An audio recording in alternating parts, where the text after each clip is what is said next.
नाज़रीन, मैं आपको अपने प्लेटफॉर्म पे खुशामदीद कहता हूँ। नाज़रीन, हेल्थ केयर प्रैक्टिस में जो मिस्टेक्स होती हैं, जो एरर्स हैं, उनकी वजह से डैमेजेस होते हैं। डैमेजेस किसके होते हैं? पेशेंट के। वो दो तरह के डैमेजेस हैं, एक रिकवरेबल हैं, दूसरा नॉन रिकवरेबल हैं।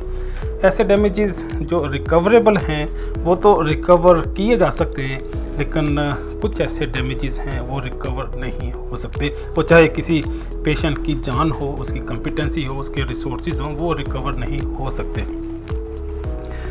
लेकिन जब वो क्लेम करेंगे, जब कोर्ट ऑफ लॉ या जज या कोई भी अथॉरिटी उसका डिसीजन करेगी कि इसको इसकी कंपनसेशन होनी चाहिए, तो वो कौन पे करेगा? वो मुमकिन है प्रेस्क्राइबर करे, वो इंस्टीट्यूशन या क्लिनिकल सेटिंग या हॉस्पिटल उसको पे करे, या उनकी इंश्योरेंस जो है वो उनको कंपनसेट करे, लेकिन बहरहाल उसकी कंपनसेशन होनी चाहिए।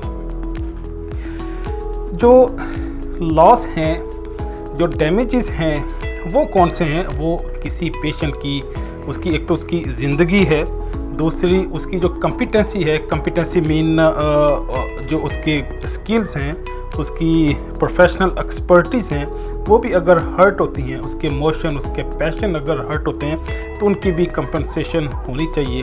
तो गोया ना सिर्फ उसके प्रोफेशनल स्किल्स, उसकी अर्निंग, उसकी एबिलिटी, उसकी कॉम्पिटेंसी, उसकी क्वालिटी ऑफ लाइफ हर्ट होती है, बल्कि उसकी और भी कई सारी फिज़िकल चीज़ें भी हर्ट हो सकती हैं, जिनको मैं समझता हूँ कि कंपनसेट होना चाहिए।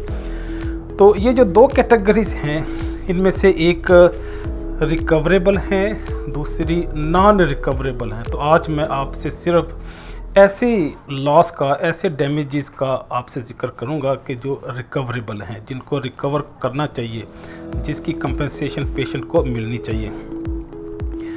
एक तो उसकी हॉस्पिटलाइजेशन की, उसकी ट्रीटमेंट की कास्ट है कि वो जितनी देर हॉस्पिटल में रहा, उसकी ट्रीटमेंट जारी रही, फिर उसकी ट्रीटमेंट किसी मिस्टेक की वजह से, किसी एरर की वजह से सक्सेसफुल नहीं हो सकी, वो सारे रिसोर्सेज वो प्राइस की शक्ल में, अमाउंट की शक्ल में, वो कैश की शक्ल में, किसी न किसी शक्ल में पेशेंट को मिलने चाहिए, और वो मिलते हैं।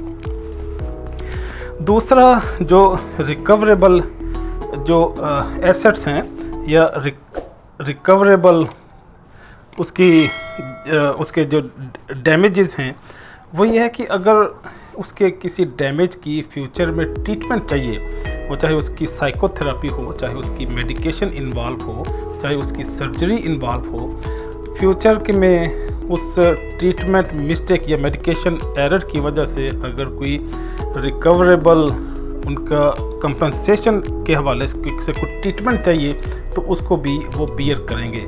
जिन्होंने मिस्टेक की है, वो चाहे हेल्थ केयर प्रोफेशनल है, चाहे वो इंस्टीट्यूशन है, चाहे हॉस्पिटल है, वो उसको कवर करेगा।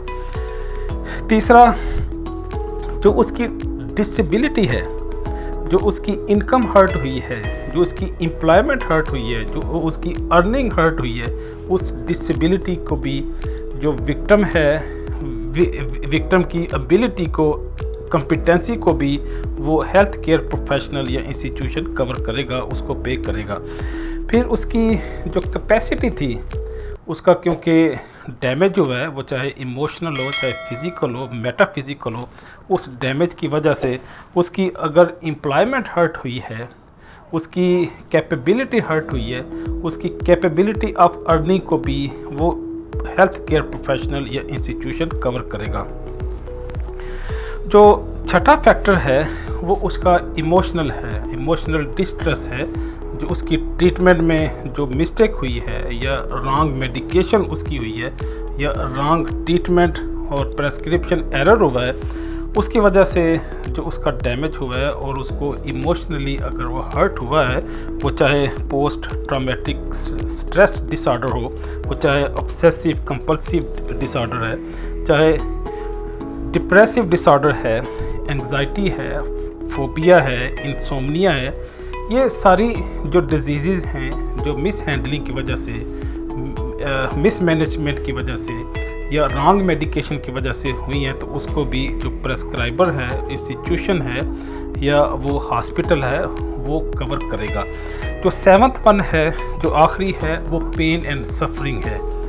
पेशेंट की रॉन्ग मेडिकेशन की वजह से, हेल्थ केयर प्रोफेशनल की रॉन्ग प्रेस्क्रिप्शन की वजह से, उनकी मिस्टेक और एरर की वजह से पेशेंट की जो सफरिंग हुई है, उसको जो पेन हुई है, उसको भी institution, health care professional cover करेंगे, उसको पे करेंगे। तो एक तो उसका फिज़िकल है, जो उसका फिज़िकल लॉस हुआ, फिर उसका जो मेंटल डैमेज हुआ, इन दोनों को वो कवर करेंगे। तो इनके पेन को और उसकी सफरिंग की डेफिनेटली कोई ना कोई पैरामीटर होने चाहिए जिससे वो इवेलुएट करें। हाँ, हमारे पास ऐसे पैरामीटर्स मौजूद हैं जिससे हम पेन की इंटेंसिटी को मेजर कर सकते हैं। फिर इसके साथ साथ जो अटॉर्नी है, जो कोर्ट की तरफ से रिप्रेजेंटेटिव नॉमिनेट होगा, वो भी इवेलुएट करेगा, वो भी असेस करेगा कि कितनी अमाउंट का हर्जाना या कितनी अमाउंट की कंपनसेशन होनी चाहिए। उसके साथ साथ जो इंश्योरेंस कंपनी है, इंश्योरेंस कंपनी भी, वो चाहे हेल्थ केयर प्रोफेशनल की हो चाहे हॉस्पिटल की हो, वो भी ये डिसाइड करेगी कि कितना डैमेज हुआ है, कितना हर्ट हुआ है पेशेंट को और उसकी कितनी कंपनसेशन होनी चाहिए।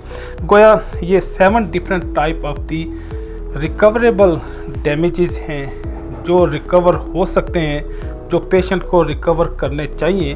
उसमें चाहे जुडिशरी इन्वॉल्व हो, चाहे गवर्नमेंट की मशीनरी इन्वॉल्व हो, चाहे और कोई अथॉरिटी हो, लेकिन बहरहाल ये 7 रिकवरेबल डैमेजेस हैं, वो हर सूरत में रिकवर होने चाहिए। इजाज़त चाहूँगा। अल्लाह हाफिज़।